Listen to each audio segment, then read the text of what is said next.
trucks are all the rage around Columbus, but have you ever thought of trying to make some of that so-called street meat yourself? Today we'll show you how to make a common street food, but we're going to cut some of the fat and keep all of the flavor. I, of course, am joined today by Tom Stevenson, chef for Cancer Support Community Central Ohio, as well as Carly Lutton, registered dietitian for Giant Eagle Market District. Guys, this is probably one of my favorite foods, and until today I was pronouncing it wrong. We are going to make the gyro, otherwise known as the gyro in the world of very poorly spoken English here. But so this is what we're going to make today. Tom, what makes a gyro? Let's start there. So gyro, typically, traditionally, is actually made with lamb. And so it actually means turn. So usually you'd see it on a rotisserie, they'd shave it and cut it off, you know, in a Mediterranean-style restaurant. And so today we're going to make it a little differently.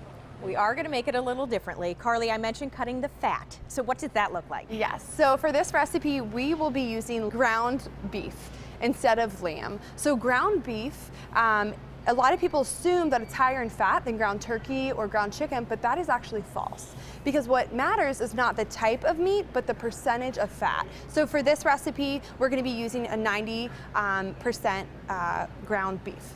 Okay, and Tom, we still need the flavor, as I mentioned, right? We're cutting the fat, so you always have the easiest way to add flavor is season away, right? Absolutely. So with this one, we're actually using garlic, we're using some oregano, and we're using kind of the seasons that we've listed out here on the table. But one of the things you can do is add all those seasonal flavors, which is like nutmeg and cinnamon, those things that really add depth and those notes to the flavor.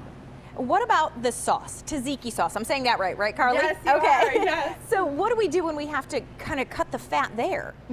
I'm really excited about this tzatziki sauce because it's yogurt based. So it's gonna help bring in some calcium, and if you're a person that loves to smother your gyro in tons of tzatziki sauce, you don't have to feel guilty about it. Okay, and Tom, you always show us the easy way to make it at home. Okay, so how do we do it today? One of the things I love about it is when you make it at home, you control the sugar and you control the fat. So, perfect. And the salt. So we're going to use some Greek yogurt here. And Greek yogurt has become a really good substitution ingredient. I know, especially lately, people realize you don't have to put sour cream on your potatoes. You don't have to, use the heavy creams because Greek yogurt does that. Yes, I love Greek yogurt. You can substitute it for the mayonnaise, the sour cream. You can use it in baking, cooking, and it's got a great source of protein to help you feel full for a longer amount of time. And you didn't add garlic, but you can't add garlic at home, right? So I have this clove of garlic right here, but we're going to just add just about one clove of it all minced up. We're going to go ahead and use red onion today. We're going to use a seedless cucumber, a cucumber that we just cut in half and seeded down the middle and trimmed the outside skin off. And then we're going to mix it all up. Our recipe that we've listed on the website adds 1 teaspoon of sugar. I'm leaving that out today, so this is the perfect way to kind of cut the fat there.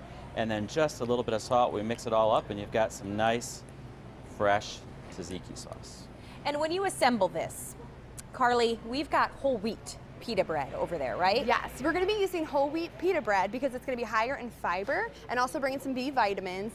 And if you want to bulk up the veggies a little bit more, instead of grabbing a pita and putting the vegetables in it, use the bowl as your base. So load up a bowl with tons of vegetables. Here we have cucumbers and peppers and tomatoes, and then crumble the meat on top and serve with a slice of pita bread. And if you hate to cut vegetables at home, just come to our salad bar at Market District. We got a delicious, fresh array of different vegetables, so you can just easily grab and go. Okay, it is perfect. We always have the recipes, as you guys mentioned, listed on our website. Just go to nbc4i.com/daytime. There is a box there that says Cooking for Wellness, which is exactly what we're doing today. So thank you guys for being here. Yes, thanks. And be sure to stop by the Kingsdale Giant Eagle Market District next Thursday night at 6. That's our monthly cooking demo. The focus on preparing, deboning, and trimming your meat so you can carve out some savings.